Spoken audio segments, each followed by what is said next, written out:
Hello students, मैं अंजलि पयाल स्वागत करती हूँ आपका आईसीटी वर्चुअल क्लासरूम देहरादून से। कैसे हैं आप सब लोग? उम्मीद करती हूँ आप सब लोग अच्छे होंगे और अपनी लाइफ में बहुत बेहतर कुछ कर रहे होंगे। आज हम बात कर रहे हैं क्लास 12th की केमिस्ट्री की, और जैसा कि चैप्टर आपका 3rd यहाँ पर चल रहा है, केमिकल काइनेटिक्स, रासायनिक बल गतिकी पर हम लोग यहाँ पर बात कर रहे हैं। तो आज के सेशन में हम कुछ और नए टॉपिक्स पर यहाँ पर बात करेंगे। जितने भी बच्चे अपनी क्लासरूम में हैं वो बैठ जाएंगे अच्छे से और अपने टीचर्स को बुला लेंगे, किसी भी टीचर को अपने साथ, ठीक है? क्योंकि इंस्पेक्शन होने वाला है तो सारे बच्चे अपनी क्लासरूम में आ जाएंगे जल्दी से। जितने भी स्कूल सुन पा रहे हैं मुझे, वो अपने स्टूडेंट्स को वहाँ पर बिठा लेंगे और साथ ही टीचर्स भी रहेंगे। तो यहाँ पर चैप्टर हमारा चल रहा था केमिकल काइनेटिक्स, यानी कि रासायनिक बल गतिकी पर हम लोग बात कर रहे हैं, जिसमें कि आपने वो अभिक्रियाएं जो चल रही हैं, ठीक है ना, अभिक्रिया नहीं, केमिकल चेंज, रासायनिक परिवर्तन।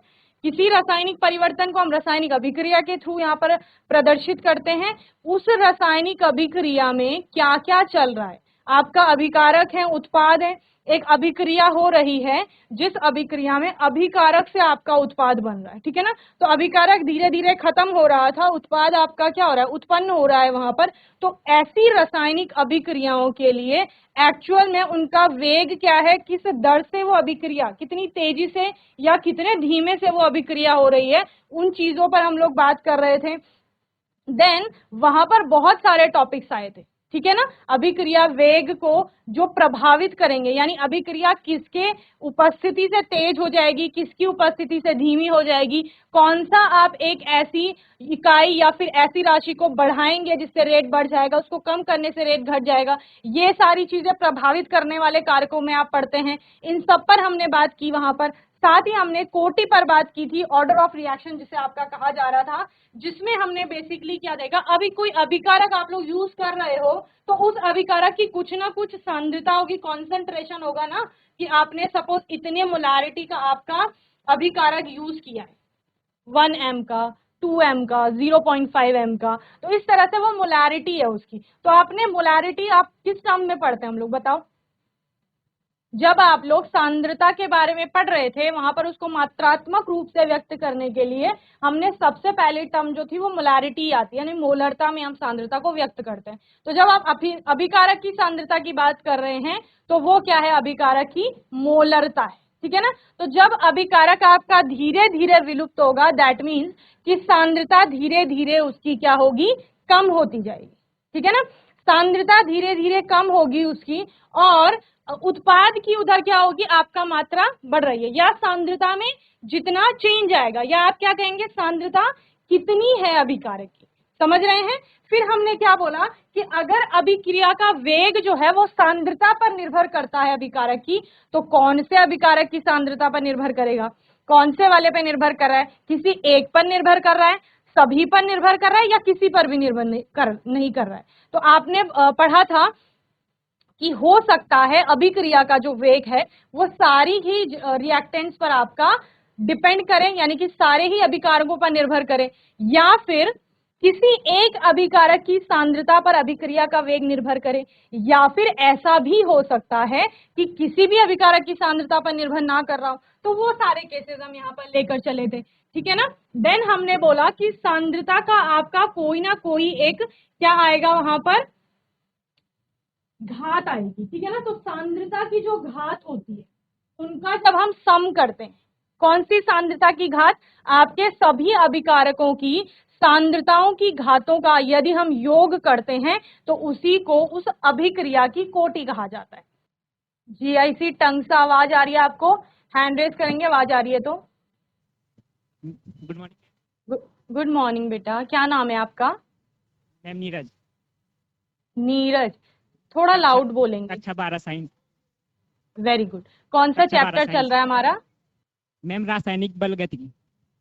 रासायनिक बल गतिकी चल रहा है, ठीक है। अभिक्रिया की जी। कोटि पढ़ी है आपने? अभिक्रिया की कोटि क्या होती है, वेग ही बताइए?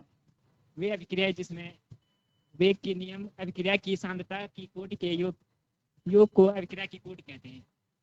Very good. Sit down Neeraj, very good बच्चे। तो यहाँ पर ध्यान से सुनेंगे, ठीक है। क्या बोला हमने? अभिकारक की सांद्रता होगी कुछ ना कुछ। मैंने बोला था ना 2 मोलार का हो सकता है, 3 का हो सकता है, 0.5 का हो सकता है, कुछ भी मोलैरिटी उसकी हो सकती है, यानी कॉन्सेंट्रेशन, सांद्रता। जब आप वो बड़े वाले कोष्ठक के अंदर लिख रहे हो ना, तो उसका मतलब सांद्रता की बात की जा रही है उसकी, ठीक है ना। और हमने क्या बोला?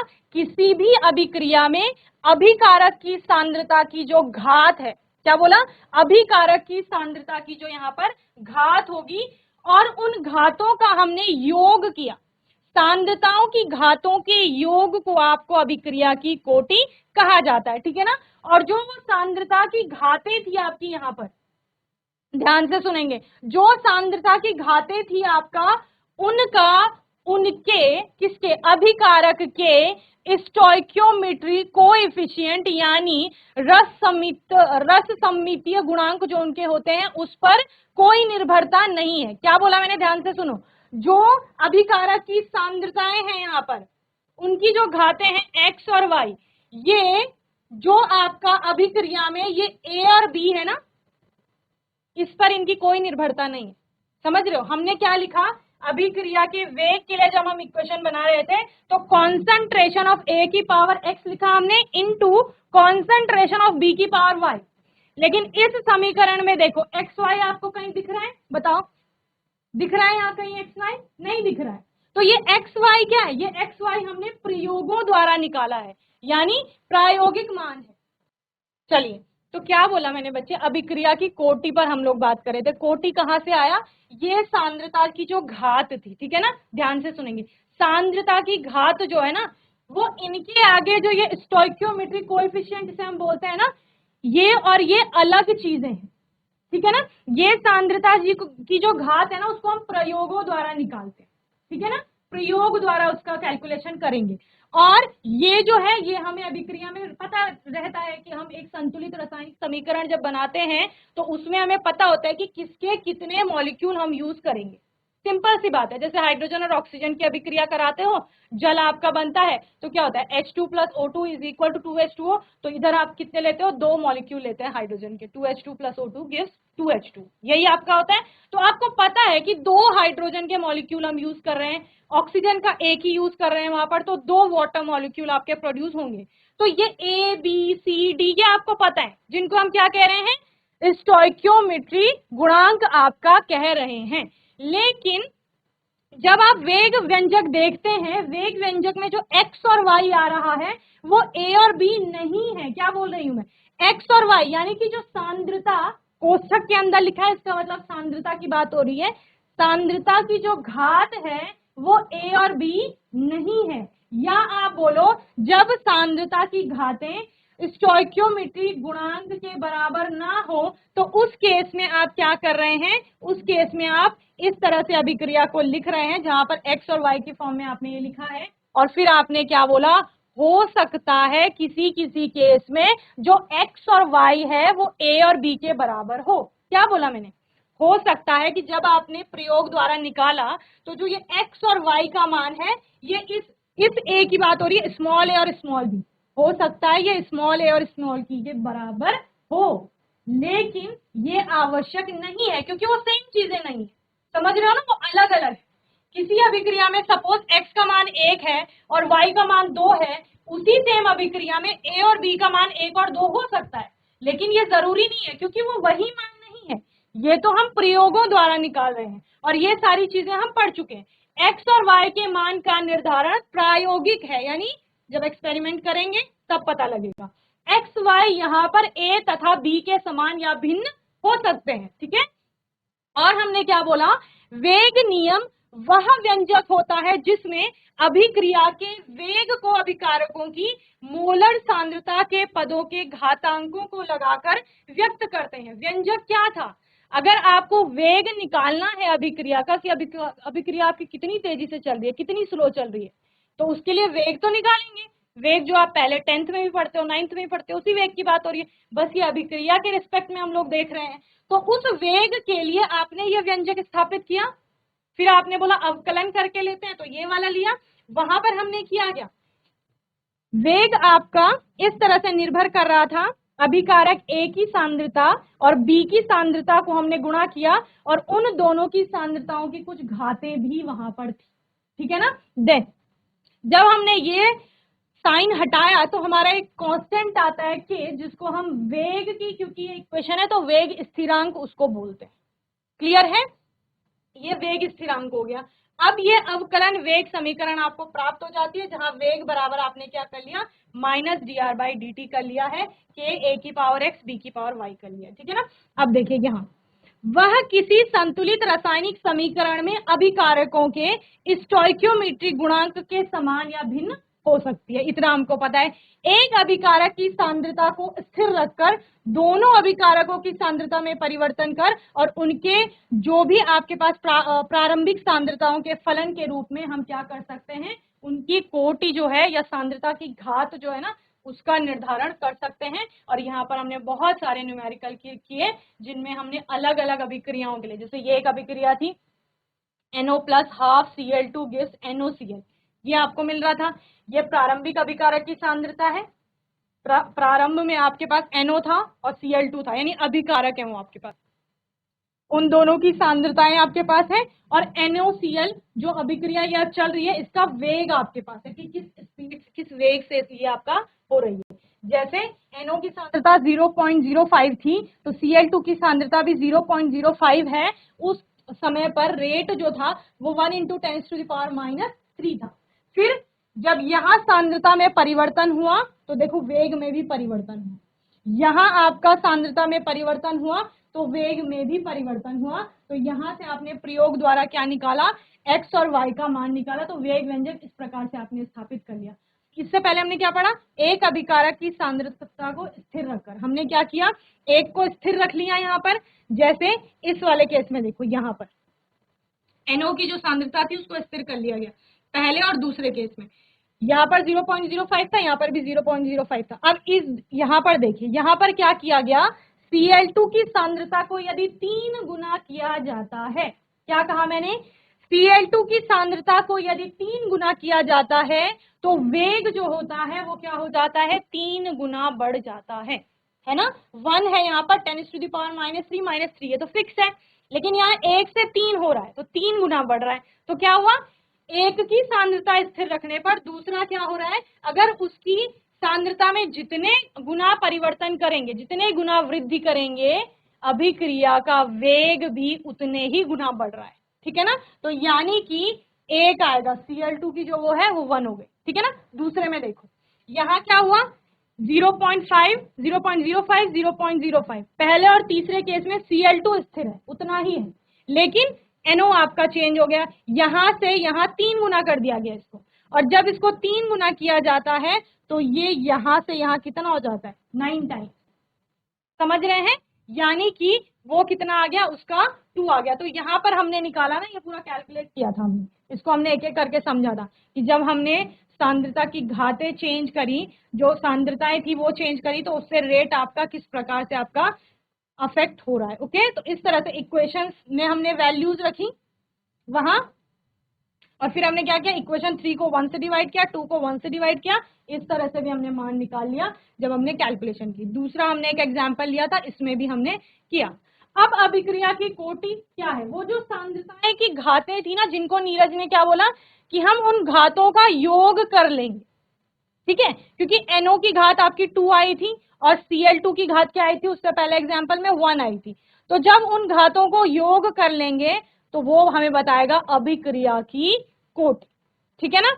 और अभिक्रिया की कोटि क्या होता है, 0 हो सकता है, 1 हो सकता है, 2 हो सकता है, और फ्रैक्शन के रूप में भी हो सकता है, यानी कि भिन्न के रूप में भी आपको मिल सकता है।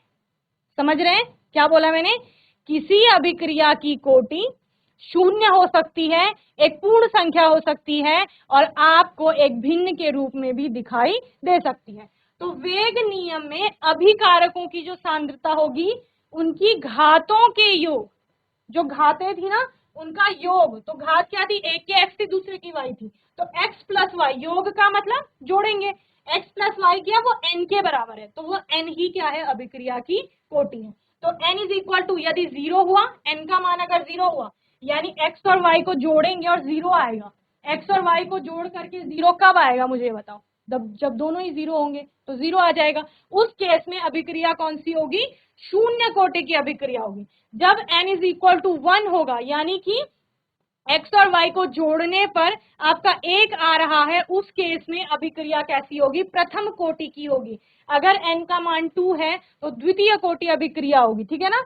और कोटि भिन्न के रूप में भी यहां पर हो सकती है, ठीक है ना। तो यहां पर हमने कोटि की बात की। देन वेग स्थिरांक का मात्रक, इससे आपका 1 नंबर का क्वेश्चन बनता ही बनता है, चाहे आपका बोर्ड एग्जाम हो, नीट जेईई जो भी आप एग्जाम देते हैं उनमें। तो वेग का जो स्थिरांक है उसका मात्रक जो है ना वो कोटि बदलने के साथ बदल जाता है।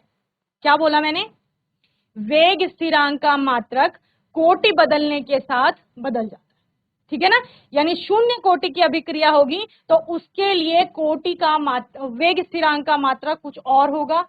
प्रथम कोटि की अभिक्रिया है तो उसके लिए वेग स्थिरांक का मात्रक कुछ और होगा। द्वितीय कोटि की अभिक्रिया है तो उसके लिए वेग स्थिरांक का मात्रक कुछ और होगा। और किसी फ्रैक्शन के रूप में आपको यहाँ पर कोई कोटि दी गई, कोई अभिक्रिया बताई गई है, उसकी कोटि बताई गई है, तो उसके लिए वेग स्थिरांक का मात्रक कुछ और होगा यहाँ पर। तो वेग बराबर क्या होता है कि कॉन्सेंट्रेशन ऑफ ए और बी।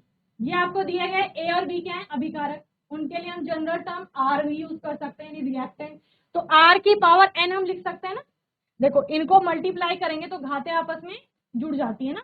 तो x प्लस वाई, और x प्लस वाई हमने पीछे देखा था n के बराबर है, तो r की पावर n ये लिख लिया, इस टर्म में हमने लिख लिया। अब यहां से हम k बराबर निकालते हैं। k बराबर क्या हो गया? वेग बटे r की पावर n। अब वेग क्या है? सांद्रता बटे समय है। r की पावर n का मतलब क्या है? r क्या है? सांद्रता ही तो है, ब्रैकेट के अंदर लिखा है तो इसका मतलब सांद्रता की बात, अभिकारक की सांद्रता।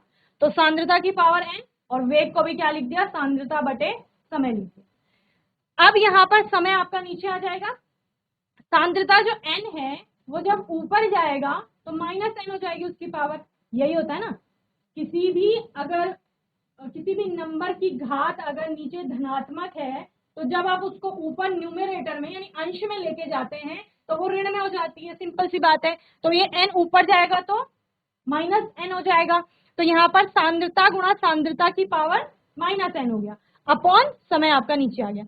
तो ये 1 और माइनस n का क्या हो जाएगा? इस प्रकार से, अब क्योंकि बेस में जो आपका टर्म है वो सेम है, तो सांद्रता की पावर 1 माइनस n आपने लिख लिया, और बटे समय। तो इस फॉर्मूले में या फिर इस वाले फॉर्मूले में आप इनके यूनिट रखेंगे, मात्रक रखेंगे, तो आप k का मात्रक निकाल लेंगे। समझ रहे हो क्या बोला मैंने? ये जो आपको दो फॉर्मूले यहाँ पर प्राप्त हुए हैं, इनमें अगर आप इनका मात्रक रखते हैं तो आपको क्या पता चल जाता है? उस पर्टिकुलर कोटि की अभिक्रिया, यानी कि प्रथम कोटि की, द्वितीय कोटि की, जीरो कोटि की, या किसी भिन्न की कोटि की अभिक्रिया अगर है तो उसके वेग स्थिरांक का मात्रक आपको पता चल जाएगा, ठीक है ना। तो ये फॉर्मूले हमने यहाँ पर लिए। और हमें पता है सांद्रता, सांद्रता किसमें? मोलैरिटी। माइक लो, मुझे मोलैरिटी का मात्रक बताओ। मोलैरिटी का मात्रक क्या होता है? मोलरता का मात्रक क्या होता है? जीआईसी टंगसा, नीरज के अलावा कोई और बताओ। मोलरता को किसमें लिखते हो आप लोग? मोल प्रति लीटर। Very good. क्या नाम है बेटा? अमित। हाँ जी, अमित। अमित। वेरी गुड बच्चे, सिट डाउन। तो मोल पर लीटर आपका क्या होता है? मोलरता का मात्रक होता है, क्योंकि सांद्रता हम मोलरता में ले रहे हैं। तो यहाँ पर सांद्रता का मात्रक मोल पर लीटर, और समय का मात्रक क्या हो गया? सेकेंड हो गया। अब 1 माइनस एन, अब डिपेंड किस में कर रहा है? इस एन पर डिपेंड कर रहा है, यानी कि 0 हो गया अगर, तो फिर क्या हो जाएगा? मोल 0 ऑर्डर के लिए क्या हो जाएगा? बताओ जल्दी, बताओ जल्दी, कैसे कैलकुलेट करोगे? कौन बताएगा? नीरज, अमित और एक और लड़का है, जल्दी बताओ। एन की वैल्यू अगर 0 हो गई तो फिर आपका क्या यूनिट आई? अगर एन की वैल्यू 0 हो गई तो जल्दी बताइए। एन का मान 0 कर दिया अगर, प्रॉपरली ऑन करो, कुछ उसके बटन में कुछ इश्यू है शायद। यस। मोल प्रति लीटर, मोल हाँ प्रति जी, litre second minus 1। Yes, very good. क्या नाम है आपका? आयुष। आयुष। Very good Ayush. आयुष। आयुष देखो, यहाँ पर और भी बच्चे ध्यान से सुनेंगे, आयुष ने जो बताया मात्रक वो एकदम सही है, काई जो बताई वो एकदम सही है। यहाँ पर क्या है, ये n को हम क्या बोल रहे हैं, शून्य कोटि की अभिक्रिया के लिए n का मान क्या हो जाएगा, 0 हो जाएगा। तो 1 में से माइनस करेंगे 0 को तो 1 ही आएगा, तो किसी की पावर 1 है तो उसका मान वही रहता है। तो मोल की पावर 1 का मतलब मोल क्या हो जाएगा, मोल, और लीटर की पावर क्या है, -1 इंटू 1, -1 आएगा। तो क्या बोला उन्होंने, मोल पर लीटर बोला, पर का मतलब प्रति, प्रति का मतलब क्या है कि इनवर्स में आएगा। अगर आप ऊपर ले लेंगे तो क्या आ जाएगा, मोल इनवर्स, इनवर्स का मतलब होता है -1, तो मोल लीटर इनवर्स, मोल प्रति लीटर का मतलब क्या है, मोल लीटर इनवर्स, और सेकंड तो पहले से ही नीचे था तो सेकंड इनवर्स, तो ये क्या हो जाएगा, 0 ऑर्डर की रिएक्शन का मात्रक हो जाएगा। इसी प्रकार से आप किसका ले लेंगे, प्रथम कोटि का, जहां पर n का मान क्या होगा, 1 होगा, तो 1 - 1 0 हो जाएगा, ठीक है ना, 1 - 1 क्या हो जाएगा, 0। अब बताओ प्रथम कोटि की अभिक्रिया के लिए k का मात्रक क्या होगा, नीरज। तो देखो जब यहाँ क्या हो जाएगा, 1 - 1, 1 - 1 का आंसर क्या आएगा, 0 आएगा, आपका 0 आएगा। तो मोल पर लीटर की पावर 0, किसी की पावर 0 का वैल्यू 1, तो 1/s आ जाएगा, ठीक है ना। और 1/s का मतलब क्या है, जब हम सेकंड को ऊपर लेंगे तो सेकंड इनवर्स आपका हो जाएगा। तो प्रथम कोटि की अभिक्रिया के लिए हमारा मात्रक क्या हो गया, यहाँ पर सेकंड इनवर्स हो गया। अब देखो द्वितीय कोटि की अभिक्रिया के लिए क्या होगा, सिर्फ यहां से हमने सब निकाल देना है, समझ रहे हैं, इस n का मान रखिए बस, हमें क्योंकि अभिक्रिया की कोटि बताई जाती है, या फिर वेग व्यंजक आपको दिया गया होगा, उससे आप लोग अभिक्रिया की कोटि को निकाल लेते हैं, ठीक है। अब देखिए जब 1 - n आपने किया, यहाँ पर मैंने क्या बोला, द्वितीय कोटि की अगर अभिक्रिया है तो n का मान 2 हो जाएगा। जब n का मान 2 होगा, 1 में से 2 को आप माइनस करेंगे तो -1 आपका आंसर, आपका रिजल्ट आएगा ना, तो -1 आ गया। अब मोल की पावर -1 का मतलब क्या है, मोल इनवर्स आप लिखेंगे, मोल -1 यानी कि लीटर की पावर पहले से -1 है क्योंकि वो पर लीटर, प्रति लीटर में है, ठीक है ना, तो -1 +1 आपका हो जाएगा। तो मोल की पावर -1 लीटर, सिंपल लिखेंगे क्योंकि पावर 1 है उसकी, और सेकंड, इसको आप ऊपर ले जाएंगे तो ये भी सेकंड इनवर्स हो जाएगा। तो क्या आ गया, मोल इनवर्स यानी मोल की power -1 litre and second inverse, ये किसका हो जाएगा, द्वितीय कोटि की अभिक्रिया के लिए आपका मात्रक हो जाएगा, ठीक है ना। तो इस तरह से आप सभी, यहाँ पर देखो, यहाँ पर शून्य कोटि अभिक्रिया के लिए हमने k का मात्रक देखा, जहां n की वैल्यू 0 है, तो हमारा कितना आ गया, mole litre inverse second inverse, ठीक है। चलिए, जो कि आयुष ने बताया, प्रथम कोटि की अभिक्रिया के लिए हमारा क्या आया, सेकेंड इनवर्स आया। प्रश्न पूछा जाएगा आपका, और जैसे ऑब्जेक्टिव टाइप क्वेश्चंस होते हैं आपके, या बहु मल्टीपल चॉइस क्वेश्चन आता है ना, तो क्या होता है उसमें, निम्नलिखित में से कौन सा प्रथम कोटि की अभिक्रिया के लिए वेग स्थिरांक का मात्रक होगा, तो कौन सा होगा, जो सेकेंड इनवर्स लिखा होगा उसको टिक कर लेंगे, वो आपका करेक्ट आंसर हो जाएगा, ठीक है। इसी प्रकार से शून्य कोटि की अभिक्रिया के लिए प्रश्न आएगा कि निम्नलिखित में से कौन सा मात्रक शून्य कोटि की अभिक्रिया के वेग स्थिरांक का मात्रक है, तो mole litre inverse second inverse, ठीक है ना, क्योंकि हमने पढ़ रखा है। अब हमको निकालने की भी आवश्यकता नहीं है क्योंकि हमने एक बार निकाल चुके हैं और देख चुके हैं। द्वितीय कोटि की अभिक्रिया के लिए बताइए, तो क्या हो जाएगा, mole inverse litre second inverse हो जाएगा, ठीक है ना। तो ऐसा कोई प्रश्न आएगा तो आराम से हम लोग कर ले जाएंगे, ओके। बोलो समझ आ गया, हैंड रेस करो, समझ आ गया तो हाथ उठाओ, ठीक है। मैम ये तो पहले से ही आता है, बहुत आसान सा है, बस ये 3 चीजें याद करनी है। और प्रश्न क्या पूछेगा आपको, प्रश्न पूछेगा अभिक्रियाओं की कुल कोटि की गणना कीजिए। हमारी बुक का क्वेश्चन है, सिंपल सा, वेग व्यंजक दिया गया है, करना क्या है, इसको तो ध्यान ही नहीं देना है, कोटि बोला है तो सीधा घात पे नजर होनी चाहिए, घात यानी कि जो ऊपर पावर में गया है, ठीक है बस। और अगर अभिक्रिया की कोटि पूछा है तो जितनी भी घातें दिख रही हैं वहां पर व्यंजक में आपको उन सभी को ऐड कर लेंगे, योग निकाल लेंगे, वो अभिक्रिया की कोटि हो जाएगा। तो क्या किया हमने, गिवन x, जो हम पहले, क्योंकि x y हमने यहाँ पर क्यों लिया है, क्योंकि जब हम उसको पढ़ रहे थे ना कॉन्सेप्ट को, तो हमने x और y की टर्म में ही घात को लिखा था। तो इसलिए हमने बोल दिया given x is equal to 1/2 and y is equal to 3/2, यानी दिया गया है हमें x का मान और y का मान, ठीक है। तो कोटि हमारी क्या हो जाएगी, हम जानते हैं अभिक्रिया की कोटि क्या है, x प्लस वाई होती है, यानी कि जो अभिकारकों की सांद्रताओं की वहां पर घातें हैं उन घातों का यदि हम योग कर लेते हैं तो वो क्या है, वो हमारे अभिक्रिया की कोटि हो जाता है, ठीक है। x प्लस वाई आप लोगों ने किया, क्या आया, 2 आया, इसका मतलब ये क्या है, सेकेंड ऑर्डर आपकी रिएक्शन होगी, सिंपल सी बात, ओके। चलिए, तो सेकेंड आपको यहाँ पर दिया गया है कि a की power 3/2 into concentration of b की पावर -1। समझ गए है ना, बोलो हैंड रेज करो, समझ आ गया है ना इतना, ठीक है। 3/2 प्लस -1 करेंगे तो वो फिर आप कर ले जाएंगे उसको, ठीक है, आपको पता ही है कैसे करना है। तो इस तरह से आप लोग इसको टोटल निकालेंगे इसका, तो कितना आ जाएगा यहाँ पर कैलकुलेट करके आप लोग निकाल लेंगे, तो वो अभिक्रिया की कोटि हो जाएगा। नेक्स्ट प्रश्न क्या है, निम्नलिखित वेग स्थिरांकों k के मान से अभिक्रिया की कोटि बताइए, ठीक है ना। तो k का मान आपको यहाँ पर दिया गया है, ध्यान से सुनो, क्या बोला मैंने, k का मान यहाँ पर दिया गया है, अभिक्रिया की कोटि बतानी है, कैसे बताओगे, ये देख करके, ये क्या है, मात्रक है, इनको देख करके हम अभिक्रिया की कोटि बता ले जाएंगे। पहले में है mole inverse litre second inverse, तो ये हमने कहा देखा था द्वितीय कोटि की अभिक्रिया में, तो सेकेंड ऑर्डर रिएक्शन है। सेकेंड इनवर्स प्रथम कोटि की अभिक्रिया फर्स्ट ऑर्डर रिएक्शन है, और कितना सिंपल है, सिर्फ सेकेंड इनवर्स में उसका मात्रक आ रहा है, और mole litre inverse second inverse ये किस में आ रहा है, आपका जीरो ऑर्डर रिएक्शन में आ रहा है, डायरेक्ट आपका फॉर्मूला आ गया, क्लियर है।